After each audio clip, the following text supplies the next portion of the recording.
Salut tout le monde, c'est Maureen, j'espère que vous allez bien. Aujourd'hui je reviens pour vous présenter tous les livres qui sont arrivés dans ma bibliothèque ces derniers mois. Ça va être un book haul assez conséquent. Pour que ce soit un petit peu clair, j'ai essayé de classer tous ces livres par genre.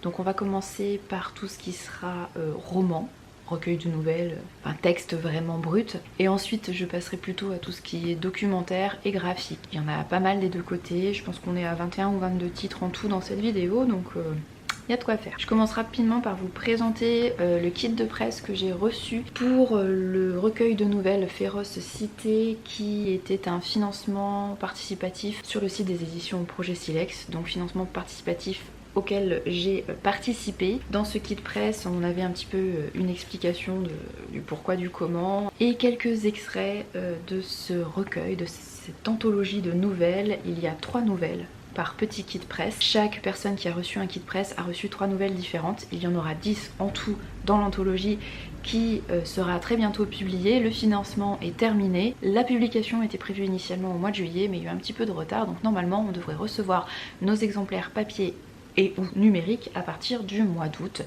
Et je pense que si c'est un titre qui vous intéresse, vous pourrez l'acheter à partir du mois d'août directement sur la boutique des éditions Projet Silex. Voilà, je vous tiendrai au courant. Et j'ai oublié de vous dire qu'il s'agit de fantaisie animalière. Dans l'anthologie, vous trouverez 10 nouvelles différentes écrites par 5 auteurs et 5 autrices. Et pour le petit clin d'œil, Monsieur Lou a une nouvelle qui est publiée dans cette anthologie, donc j'ai très hâte de voir le livre vraiment dans sa mouture finale. Ça sera cool de l'avoir dans la bibliothèque. Bon, une fois n'est pas coutume, on va passer à la littérature irlandaise, n'est-ce pas? 5 titres à vous présenter en littérature irlandaise. Un qui m'a justement été offert par Monsieur Lou il y a quelques mois, que je ne connaissais pas du tout. Il s'agit d'Hérésie glorieuse de Lisa McInerney aux éditions Joël Losfeld. En fait, il a découvert ce titre lors d'un book club sur Instagram et organisé par Mon Baratin, il me semble. Je vous mettrai les liens importants en description de la vidéo si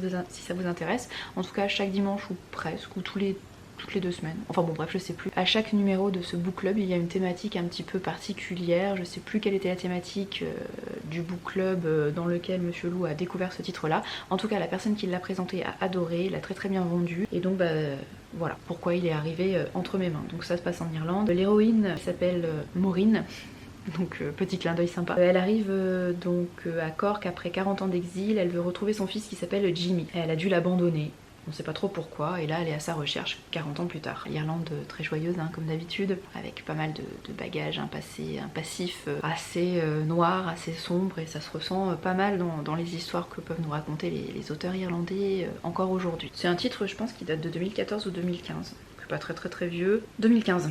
Ouais, on va voir, j'espère que ça sera un coup de cœur pour moi aussi, ou en tout cas que ça sera assez poignant, assez marquant. Évidemment, si vous le connaissez, si vous l'avez lu, n'hésitez pas à me dire ce que vous en avez pensé. Les 4 titres suivants ont été achetés en vacances.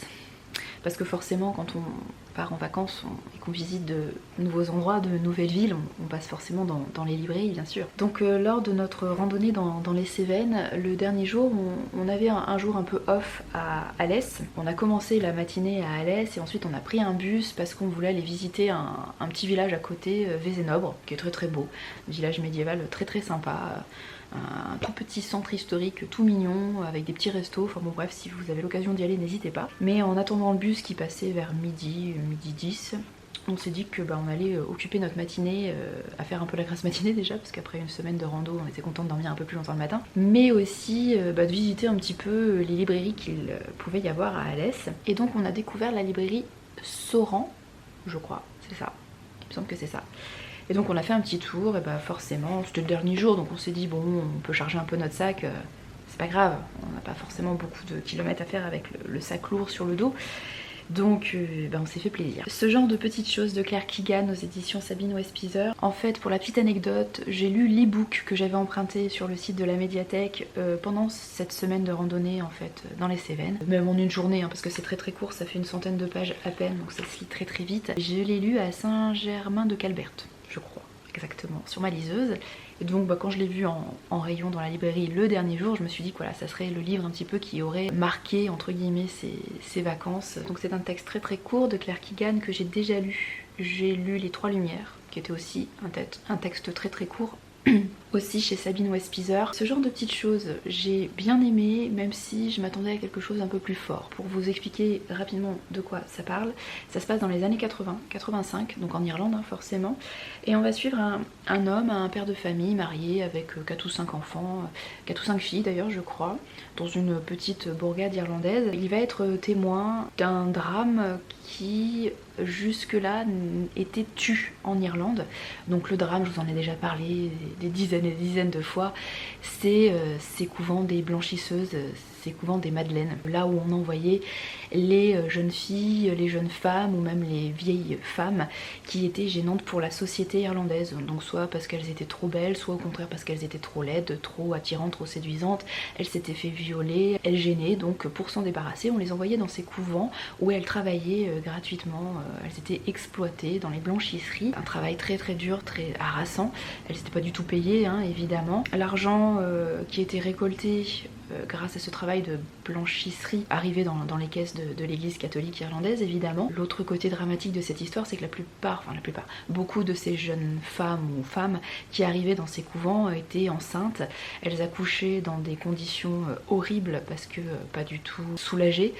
Elles devaient expier leurs péchés, leurs fautes, hein. Même si elles avaient été violées, c'était considéré comme de leur fait, c'était elles qui étaient coupables. Et donc elles accouchaient dans des douleurs atroces, pas du tout soulagées. Certaines mouraient en couche, et pour celles qui avaient la chance, entre guillemets, de survivre et qui avaient la chance de voir leur bébé survivre, certains bébés étaient vendus à des couples qui ne pouvaient pas avoir d'enfants, notamment des couples américains. Voilà, c'était un gros drame dans l'histoire irlandaise, et le dernier couvent a été fermé en 95 ou 96 je crois. Bref, en 85 c'était encore quelque chose qui était qui était feutré, il y avait quelques rumeurs mais globalement les gens n'en parlaient pas. Et donc cet homme qui a la quarantaine je crois va être témoin d'une scène un peu bizarre qui va le mettre très mal à l'aise. Il va livrer du charbon je crois dans un des couvents, et il va découvrir des jeunes filles qui sont en train de laver le sol, mais vraiment on sent qu'elles sont maltraitées quoi. Enfin il voit qu'elles sont dans des conditions terribles, et ça va beaucoup le marquer. Il va ramener ça chez lui, il va en parler à sa femme, il va se demander ce qu'il peut faire, est-ce qu'il doit dire quelque chose. Sa femme, elle veut rien entendre, elle veut rien voir, elle veut absolument pas être au courant de ça, elle veut pas avoir de soucis, donc elle fait comme si ça n'existait pas, et lui ça va le travailler, et on va voir ce qu'il va faire de ce qu'il a vu. Est-ce qu'il va en parler, est-ce qu'il va réagir, au contraire est-ce qu'il va taire tout ça. C'est un point de vue qui est plutôt intéressant parce que habituellement on voit plutôt le point de vue soit de ces jeunes filles, ces jeunes femmes qui étaient dans les couvents, soit des enfants qui sont nés dans ces couvents et qui ont été adoptés ailleurs, mais quelqu'un d'extérieur, quelqu'un de lambda qui a priori n'a absolument rien à voir avec ces histoires-là, mais qui fait partie de cette société irlandaise et qui en se taisant est peut-être beaucoup coupable de tout ça. Voilà, c'est un point de vue qui est intéressant. Mais comme c'est quand même très très court, j'ai eu quand même l'impression qu'on survolait les choses, donc intéressant, mais il me manquait peut-être quelque chose pour que ce soit vraiment génial, waouh. Ce jour-là, donc à Alès, j'ai également acheté 2 petits livres de la collection Petite Biblio Payot Voyageurs. Le premier c'est Nicolas Bouvier, Journal d'Aran et d'autres lieux, donc ce sont des journaux de voyageurs. Et l'autre c'est Les îles Aran de John M. Je crois qu'on dit Singh, qui est un auteur irlandais, plutôt auteur de pièces de théâtre à la base. Donc des îles qui sont assez connues en Irlande, qui sont sur la côte ouest et plutôt à hauteur de Galway. Donc je n'y suis jamais allée encore, mais ce sont des îles particulièrement connues, particulièrement sauvages, où la langue gaélique était pas mal parlée. Donc j'en ai lu encore aucun des deux. Mais je suis très contente de les avoir dans ma bibliothèque. Autre livre acheté pendant ces vacances, mais cette fois en Bretagne. Alors là, c'était absolument n'importe quoi. On est arrivé à Brest le premier jour, on a fait le TGV Paris-Brest, et puis à Brest on avait environ 2h30 de battement avant de prendre un car. Et là on s'est dit bon bah qu'est-ce qu'on fait à Brest ? Donc on voulait pas trop s'éloigner non plus de la gare routière. On a regardé un petit peu rapidement quelles étaient les librairies qui étaient dans le coin. Et là on a repéré la librairie Dialogue. Librairie très connue, renommée même nationalement. Enfin en tout cas dans le coin c'est vraiment une très grosse librairie. Et effectivement c'est immense. Donc on n'a pas pu y rester très longtemps. On a fait un tour très rapide. Mais pour l'occasion j'ai quand même acheté 2-3 trucs. Donc là c'était complètement stupide parce qu'on arrivait vraiment dans notre nouveau lieu de de vacances. On allait commencer notre randonnée itinérante sur le GR34, donc on avait déjà des sacs qui étaient assez lourds. Et en plus, on allait rajouter des livres achetés le premier jour. Super malin. Donc j'ai acheté... Bon là, un truc utile et pratique, je vous le montre rapidement, mais je pense que vous en fichez complètement. La carte IGN de la presqu'île de Crozon, très pratique, n'est-ce pas, quand on est en randonnée, même si le GR34 est quand même bien indiqué, donc par ces bandes rouges et blanches, hein, pour ceux qui font de la randonnée, vous êtes habitués, les GR sont en rouge et blanc en France, donc le GR34 c'est le sentier côtier qui fait vraiment, qui longe la côte, donc c'est pas très compliqué, mais parfois on s'est retrouvé à couper un peu en plein milieu, donc dans les terres, et là à suivre plutôt des PR, donc des petits sentiers de randonnée, qui là sont un peu moins bien indiqués je trouve. Donc la carte IGN, bah, c'est vachement pratique quand on veut couper en plein milieu et qu'on suit pas vraiment les sentiers balisés. Donc elle a été utilisée, ça se voit d'ailleurs, elle a un peu d'étain, et il y a des trucs qui ont été arrachés.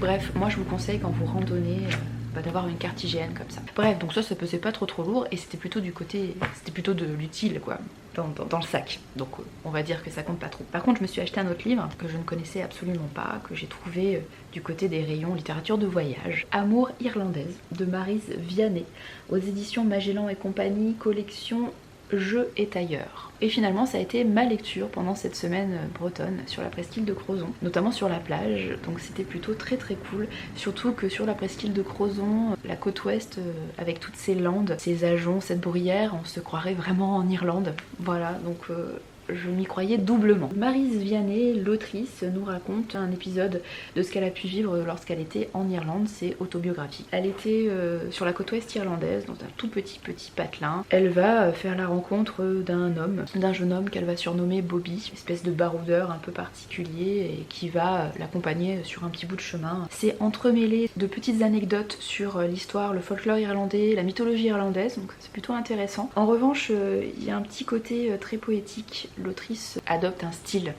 assez poétique et parfois moi ça me touche moyen. Disons que je suis pas très sensible à ces envolées un petit peu lyriques, poétiques. Je trouve que des fois c'est vraiment chercher la rime et faire des effets de style juste pour dire qu'on fait des effets de style. Ça apporte pas grand chose à part complexifier la lecture et ça me sort voilà, de ma lecture. Je me retrouve un petit peu en dehors et bon, moyen. Et à côté de ça, il y a quand même, j'ai trouvé certaines réflexions, certaines fulgurances sur le voyage, notamment le voyage solo et sur le voyage solo en Irlande, qui m'ont beaucoup touchée parce que c'est des choses que j'ai pu expérimenter lors de mes 2 voyages solo en Irlande, donc ça a quand même un petit peu résonné en moi. Voilà, donc une lecture un petit peu mitigée, donc je vous le conseillerais pas mais en même temps je peux pas vous le déconseiller, voilà, à vous de voir. Après ça reste quand même un titre assez cher, 15 € pour 150 pages. C'est comme d'ailleurs, j'ai oublié de vous le préciser, mais le Claire Keegan, là, ce genre de petites choses, il fait 110 pages et pareil il est à 15 balles. Je veux dire, les gars, ouais, je sais bien que les coûts de production sont élevés, en plus bon Claire Keegan, il y a la traduction, tout ça, mais bon, quand même quoi, 15 balles pour à peine 1 heure de lecture. Voilà. J'arrête là avec la littérature irlandaise, je continue avec de la littérature plus contemporaine, avec La bougie allumée de Adeline Michalet-Kanta et Gabin Butel. C'est de l'auto-édition et en fait Gabin est un de mes collègues à la médiathèque. Il a écrit un livre à 4 mains avec une de ses amies et donc il m'a très généreusement offert son livre que j'ai déjà lu. Vous pouvez trouver la chronique complète sur le blog et un petit post Insta. C'est de la littérature très contemporaine et on pourrait presque dire de terroir, puisqu'il s'agit d'un titre qui se déroule de nos jours et vraiment à Moulins, donc là où on vit, là où on travaille. Et là c'était l'occasion de découvrir la ville d'une autre façon. C'était assez amusant de retrouver des lieux que je fréquente quasiment tous les jours ou presque, hein, les rues, les cafés, etc. Mais de les voir d'un autre œil et d'un œil un petit peu beaucoup plus sombre, puisque l'héroïne qui s'appelle Gladys va sombrer dans l'enfer de la prostitution. Elle est très jeune, elle se retrouve mère célibataire et vraiment abandonnée de tous. Et donc elle doit s'en sortir par ses propres moyens. Et elle tombe malheureusement à cause de mauvaises rencontres et de coups du sort qui s'acharnent dans la prostitution. Donc c'est assez sombre et en même temps il y a un côté assez lumineux. D'où le titre La bougie allumée, et plein d'espoir puisque là encore on peut faire des rencontres très malheureuses qui entraînent de mauvaises choses dans nos vies, mais on peut aussi faire des rencontres très lumineuses qui peuvent tout changer, tout débloquer, nous permettre d'avoir un déclic et faire que finalement on relève la tête, on sort la tête de l'eau et pas tout est bien qui finit bien, hein, parce que bon, la vie n'est pas toute rose, mais en tout cas on s'en sort un peu mieux, disons. Si vous avez envie de découvrir Moulins-sur-Allier d'une autre façon et de suivre les aventures d'une jeune femme déterminée, forte, courageuse malgré tout ce qui lui arrive, et bah allez-y, n'hésitez pas. Ensuite, 2 titres qui sont des épreuves non corrigées que m'a offert Céline de la librairie Coïncidence, donc petite librairie de Moulins, librairie jeunesse que je fréquente plus ou moins régulièrement. Et là elle avait 2 services presse qu'elle avait pas le temps de lire, 2 épreuves non corrigées. Elle m'a dit tiens, est-ce que ça t'intéresse, c'est de la littérature ado. Donc je sais pas exactement de quoi ça parle, notamment celui-ci, peut-être que vous l'avez vu passer, moi pas du tout. Faire chavirer les icebergs de Aurore Gomez, c'est aux éditions Magnard. Je pense que c'est de la littérature assez contemporaine, une histoire d'amour plutôt.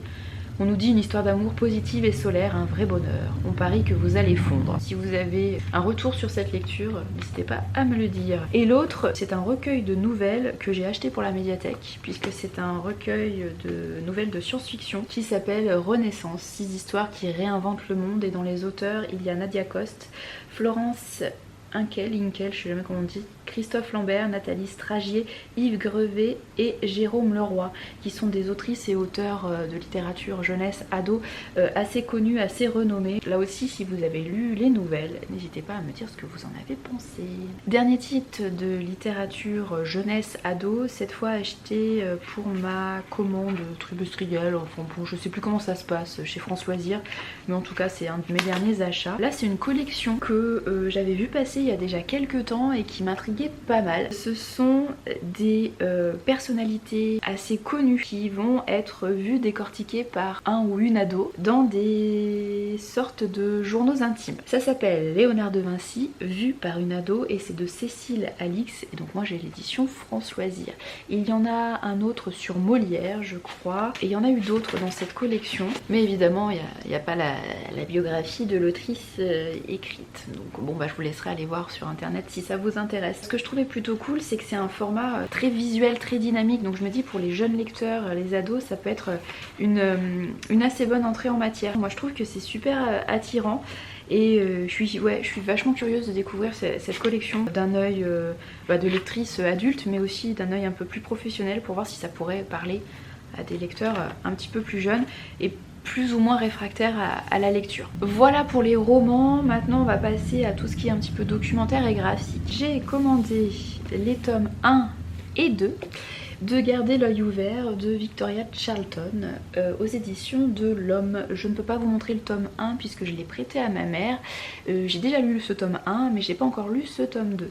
Donc à chaque fois Victoria revient sur 15 affaires criminelles qui n'ont jamais été résolues. Le premier tome est dédié à 15 affaires de disparition irrésolues, et là ça va plutôt être des affaires de meurtre. Ce sont des affaires qui se sont passées à la fois au Québec, puisque Victoria Charlton est québécoise, mais également dans le monde francophone, donc en France, en Belgique, et dans le monde entier, aux États-Unis notamment. Peut-être que vous connaissez déjà Victoria Charlton grâce à sa chaîne YouTube qui est quand même pas mal suivie. Ce qui est plutôt sympa avec Victoria Charlton, c'est qu'elle est québécoise, donc elle a un pied à la fois dans le monde francophone, elle parle français québécois, donc avec un accent chantant, mais aussi dans le monde plutôt anglo-saxon américain, puisqu'elle est bilingue. Elle peut suivre les affaires américaines en VO, voilà, elle a vraiment... Elle joue un petit peu sur les deux tableaux, donc c'est plutôt cool pour ceux qui ne parlent pas bien anglais et qui pourraient avoir du mal à suivre des chaînes YouTube ou des livres vraiment en VO, en anglais. Ce que j'aime bien avec Victoria, c'est qu'elle aborde toutes les histoires de façon assez succincte, résumée. En même temps, c'est quand même très documenté, elle nous donne quand même beaucoup de détails, et elle le fait toujours avec beaucoup de respect pour les victimes et les familles des victimes. Et ça c'est cool. Je trouve que c'est pas toujours le cas, notamment sur YouTube, pour ceux qui font des vidéos de true crime. Il y en a, voilà, le fond, le discours peut être intéressant, mais ça peut être maladroit vis-à-vis des victimes et des familles. Des fois il y a des petites blagounettes, des petites remarques, réflexions qui moi personnellement me gênent alors que je ne suis pas impliquée dans les histoires. J'ai l'impression dans ce deuxième tome qu'il y a un peu plus d'images. C'est un petit peu ce que je pouvais reprocher dans le premier tome. Dans le premier tome la mise en page était sympa, mais par contre on avait très peu d'illustrations. On avait une photo de la victime en tête de chapitre. Désolée, c'est le distributeur de croquettes du chat qui ronronne. Mais voilà, une fois qu'on a vu la photo de la victime au début du chapitre, on n'avait plus rien ensuite dans le reste. Et je trouvais que ça manquait un petit peu d'illustration. Là, j'ai l'impression qu'il y en a un petit peu plus. Bon, pas énormément non plus. Après, je pense que c'est pour une histoire de coup et peut-être une question aussi de droit. Hein. Peut-être que c'est compliqué d'utiliser des photos alors pas forcément des scènes de crime, mais des familles ou des maisons, etc. où il a pu se passer quelque chose. Mais ouais, là j'ai l'impression que c'est un petit peu plus riche de ce point de vue là. Et le livre est un petit peu plus épais également. Sinon, pour les vrais graphiques, j'ai acheté également chez France Loisirs, donc ça commence à remonter un petit peu parce que j'achète pas chez France Loisirs tous les mois quand même, mais ça fait longtemps que je n'avais pas fait de book haul. Algues vertes, l'histoire interdite de Inès Léraud et Pierre Van Hove. En fait, je l'ai déjà lu il y a au moins 2 ans. Je l'avais emprunté à la médiathèque de Clermont où je travaillais avant, j'avais vraiment beaucoup aimé. Par contre effectivement quand on a lu ça, on ressort pas indemne quand même de tout ce qu'on nous raconte sur ces algues vertes qui se déposent en Bretagne depuis des décennies maintenant. Et personne n'en parlait, on en parle un petit peu plus maintenant, mais c'est un scandale vraiment écologique, sanitaire, et t'as l'impression que tout le monde s'en fout alors que c'est mais gravissime et qu'on le sait depuis... Enfin on le sait, les scientifiques alertent depuis, certains scientifiques alertent depuis les années 70, voilà, et on laisse faire les choses et ça se détériore, il y a des gens qui meurent, il y a des animaux qui meurent à cause de ces algues vertes. Bref, c'est une enquête documentée, assez passionnante, mais qui, voilà, de laquelle on ne ressort pas indemne. Si vous avez déjà été en Bretagne, notamment sur certains endroits de la côte bretonne, vous avez certainement déjà dû voir ces algues vertes qui se déposent. Et donc surtout faites attention quand vous marchez sur les plages avec les algues, ça peut être très dangereux. Si vous ne savez pas du tout de quoi je parle, je vous invite à vous renseigner sur internet sur ces histoires d'algues vertes et puis à lire cette BD documentaire. La journaliste autrice a eu des soucis à la publication de cette histoire, comme d'habitude dans ces histoires qui font du bruit et qui mettent le doigt sur des choses dramatiques et scandaleuses, on essaye un petit peu de faire taire ceux qui alertent, donc je ne peux que vous conseiller de vous renseigner sur ça et d'en parler autour de vous. Autre titre graphique, cette fois reçu grâce à une opération masse critique de Babelio, je l'ai déjà chroniqué sur le blog et sur Instagram, il s'agit de Sorcière distille de Juliette Hiller et Saint-Jean, aux éditions Delcourt, collection Octopus. C'est présenté comme une bande dessinée, mais c'est une bande dessinée documentaire. Moi je pensais que c'était plutôt destiné à un public adolescent, jeunes adultes, parce que je l'avais vu dans des revues professionnelles plutôt dédiées aux jeunes. Et donc j'ai été assez surprise de découvrir que c'était quand même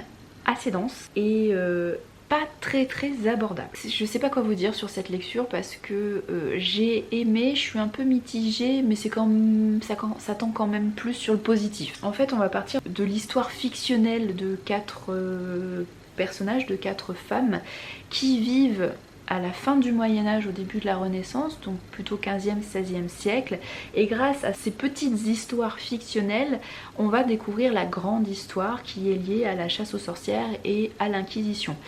Et là on va découvrir que, déjà on va remettre les pendules à l'heure en nous disant que les sorcières et la chasse aux sorcières, ce n'est pas lié au Moyen-Âge, c'est vraiment quelque chose qui apparaît à la fin du Moyen-Âge et plutôt Renaissance et même époque moderne, au moment justement où on a une montée du capitalisme, et j'ai trouvé le lien très intéressant. Niveau planche, niveau illustration, la colorisation, je trouve ça super bizarre. J'ai l'impression en fait que ça a été imprimé avec un problème d'encre. Je sais pas comment vous expliquer ça, je sais pas si ça rendra bien à l'image quand je ferai l'insert. Sinon les vignettes ça reste assez classique.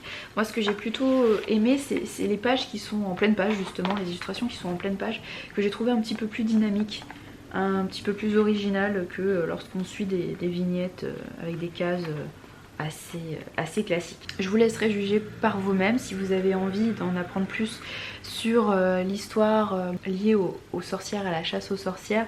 C'est peut-être pas ce titre-là que je vous conseillerais en premier, mais si vous avez déjà lu d'autres choses comme Mona Chollet par exemple, bah pourquoi pas si vous avez envie d'enrichir un petit peu vos lectures et vos connaissances. Je vais maintenant passer à la littérature pour enfants. Et alors là, comment dire, je me suis lâchée à la librairie Coïncidence, j'ai acheté plein d'albums que je vais vous présenter très rapidement, et puis je feuilletterai en insert et vous pourrez juger vous-même si ce sont des histoires, des illustrations qui peuvent vous plaire ou pas. Donc je vais vous parler de Un peu plus loin ensemble de Hyacinthe Reich aux éditions Le Chineur, que je ne connaissais absolument pas. Ce qui m'a attiré, c'est les illustrations dans ce bel album format à l'italienne. Je sais pas vraiment si c'est adapté d'un conte, d'une histoire qui existe déjà, mais en tout cas moi ça me fait penser un petit peu aux contes amérindiens où les animaux sont très présents avec une petite morale, une histoire d'amitié entre un ours blanc et un natif américain. La clé sous la porte de Julia Chausson aux éditions À Pas de loup, qui est un titre que je connais depuis pas mal de temps maintenant et que je n'avais pas encore dans ma bibliothèque, que j'aime beaucoup et qui me fait penser un petit peu à un autre album jeunesse que je vous ai présenté il n'y a pas si longtemps, qui s'appelle Dans les poches de Alice, Pinocchio, etc.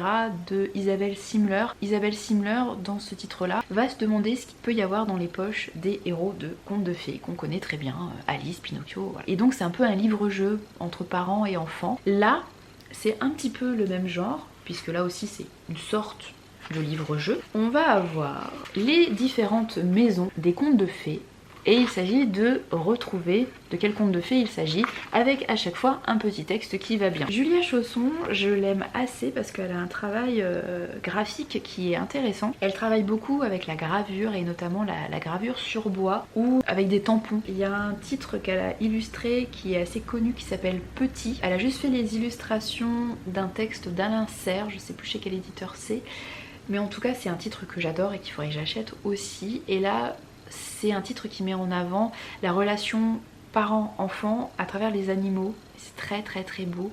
Et les gravures sur bois de Julia Chausson, super colorées, sont magnifiques. Bon, bah, je vous citais juste avant Isabelle Simler avec Dans les poches, des héros de contes de fées. Isabelle Simler, c'est une de mes illustratrices préférées, et je commence à avoir pas mal de ses albums dans ma bibliothèque. Je me suis donc acheté Mon chat sauvage, qui commence à dater un petit peu mais je l'avais pas encore, aux éditions Courtes et Longues, donc d'Isabelle Simler. C'est un titre qui est assez drôle, qui met en avant un chat, c'est un portrait de chat. C'est un titre à la fois très drôle, puisque les situations... voilà, sont des situations vécues. Si vous êtes vous-même propriétaire de chat, vous vous reconnaîtrez là-dedans. Et en même temps un livre instructif, puisque à chaque fois Isabelle Simler, qui est une très grande observatrice du monde animal, va apporter à chaque fois des petites explications un peu plus scientifiques. Donc c'est vraiment très cool. Et puis les illustrations sont magnifiques comme je vous le disais. Et puis il y a un côté aussi un petit peu tendre, un petit peu émouvant, parce que voilà, quand on aime les chats, quand on est propriétaire de chats, bah, le fait qu'on retrouve des situations qu'on connaît, et ben ça fait un petit quelque chose quand même. Donc comme je vous le disais, Isabelle Simler, elle est connue vraiment pour son côté observation de la nature et notamment des animaux. Elle a fait des imagiers, des abécédaires, des planches absolument magnifiques. Je vous en ai déjà présenté quelques-uns. Son petit dernier, c'est Vertige, toujours aux éditions Courtes et Longues, hein, c'est sa maison d'édition. Et là ça parle plutôt des insectes. Et on va suivre une petite coccinelle de sa naissance à sa taille adulte, et qui va s'envoler et vivre quelques aventures. Et à chaque fois, comme d'habitude, il y a assez peu de texte, mais on apprend des choses sur le monde animal. Et bah d'ailleurs, pour continuer dans le monde des insectes, alors pour la petite anecdote, en fait quand j'étais enfant, après avoir vu le film Microcosmos, je voulais devenir entomologiste, donc je voulais aller étudier les insectes. C'est vraiment un truc qui me fascinait, qui me passionnait.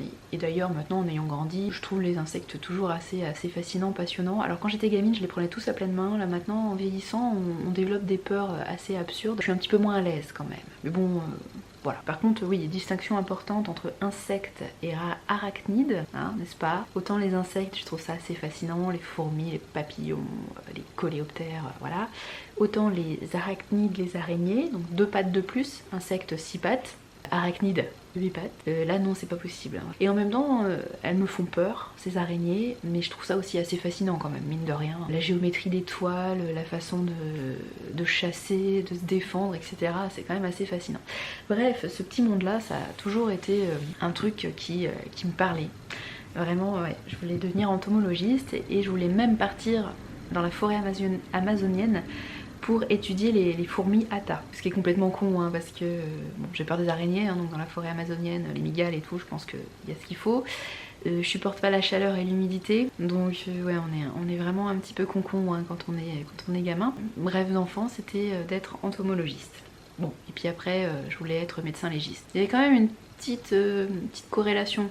Bon, vous étonnez pas que je lise des livres de true crime maintenant. Entomologiste, médecin légiste, bibliothécaire. Voilà. Je sais pas comment on en est arrivé là. Je me dis des fois que j'ai loupé un petit peu le coche parce que entomologiste, médecin légiste, il n'y avait pas trop de contact avec les gens. Et là, bibliothécaire, c'est du social à 90% du temps.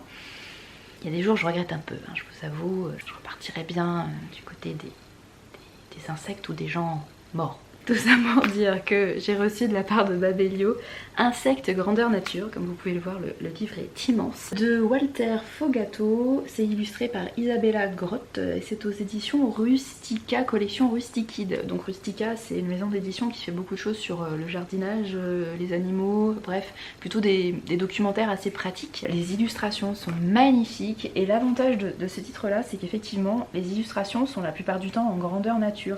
Donc quand les insectes sont vraiment trop petits, il y a un agrandissement à côté, mais on précise toujours et l'insecte est toujours à la base dessiné grandeur nature et ça c'est plutôt cool. Donc on a un petit peu une vue d'ensemble des insectes qui peuvent exister un petit peu dans le monde entier. Alors une vue d'ensemble très rapide hein, parce que les insectes c'est des millions d'espèces, millions d'espèces. Donc là évidemment on les a pas toutes, hein. Mais on voit ceux qui sont très gros, ceux qui réussissent à se fondre, qui ont des techniques de défense assez impressionnantes. Si vous avez des enfants qui sont passionnés par le sujet, ou des grands enfants comme moi qui aiment toujours ça, et ben n'hésitez pas, c'est plutôt très bien fait. La seule chose que je regrette un tout petit peu, j'ai eu un sentiment de trop peu parce que il n'y a pas de conclusion en fait. Autant il y a une introduction, après de page en page on va passer à des thématiques différentes, et puis on tourne la dernière page et puis voilà on est sur les crédits de fin. Et il n'y a pas de conclusion. Et je trouvais que c'était un petit peu dommage, c'était un petit peu trop brutal. Mais sinon, un très beau livre que je conseille aux enfants ou aux parents passionnés par le sujet. Je reviens un petit peu sur des albums jeunesse. J'ai pris 2 livres que j'aimais beaucoup à Clermont quand je travaillais à la médiathèque et qu'on avait lus à plusieurs reprises en accueil de maternelle. 2 drôles de bêtes dans la forêt, mais qui dit vrai dans cette histoire, de Fiona Roberton aux éditions Circonflexe, qui avait eu un prix il y a quelques temps, 2017 ou 2018. Ce qui est surtout très intéressant dans cette histoire, c'est que on va voir la même histoire, mais de 2 points de vue. Les points de vue des 2 personnages principaux, qui sont à la fois une petite fille et une petite bête étrange. Et en fait on se rend compte que selon nos points de vue, la même situation est vécue complètement différemment. C'est important de montrer ça aux enfants. C'est à la fois très drôle, touchant, tendre, les illustrations sont colorées, sont mignonnes, bref ça fonctionne super bien. Autre titre qui là est un peu moins drôle, un peu plus dramatique, mais qui est très beau, moi qui m'émeut beaucoup, sur des thématiques encore une fois qui me plaisent énormément, d'un auteur illustrateur assez particulier qui fait des choses très différentes.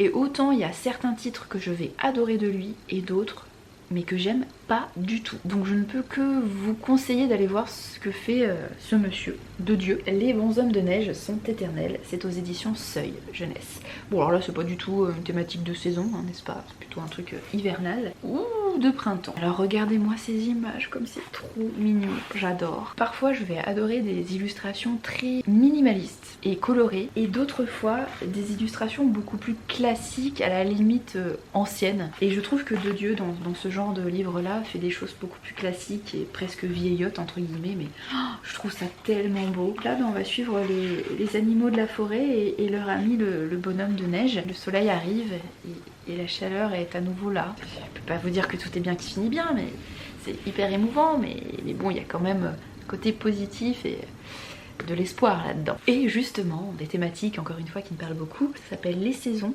c'est de Anna Pang et Clover Robin, c'est aux éditions Tigre et compagnie. On va avoir les saisons qui défilent dans des endroits un petit peu différents. Donc j'aime beaucoup la construction du livre que je trouve très intelligente et très belle. Les illustrations je les trouve magnifiques. En tout cas moi c'est typiquement le genre de choses que j'adore, que je trouve magnifique. Et à la fois instructive, enrichissante, bref. Une thématique qui me parle beaucoup. Voilà, comme vous pouvez le voir, c'était un énorme book haul. Il y a un autre livre qui doit arriver bientôt dans ma bibliothèque. En fait, je voulais attendre de le recevoir pour pouvoir l'inclure dans ce book haul, mais il n'arrive pas.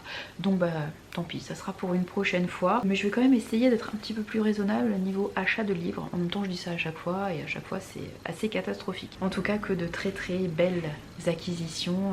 Je suis absolument ravie et j'espère que ça vous aura donné quelques idées de lecture ou quelques idées de cadeaux si vous avez des enfants dans votre entourage. Je vous souhaite de très belles vacances d'été si vous avez des vacances, ou un bon courage si comme moi vous travaillez ces prochaines semaines. En même temps on peut pas être en vacances tout le temps, hein, chacun son tour. J'ai presque envie de vous faire une petite vidéo très courte parce que j'ai enregistré quelques images de nos vacances, de nos randonnées, et je me dis que j'aimerais bien avoir un souvenir et faire un petit montage vidéo de ces jolies images. Donc je pense que je vous mettrai ça sur YouTube, ça sera assez court a priori, mais ouais, j'ai très envie de faire ça. Je sais pas si ça vous intéressera, mais en tout cas j'ai très envie de le faire et donc je me priverai pas pour faire ce petit montage là. Merci d'être resté jusque là, je vous dis à très bientôt. Très belle lecture, salut et merci.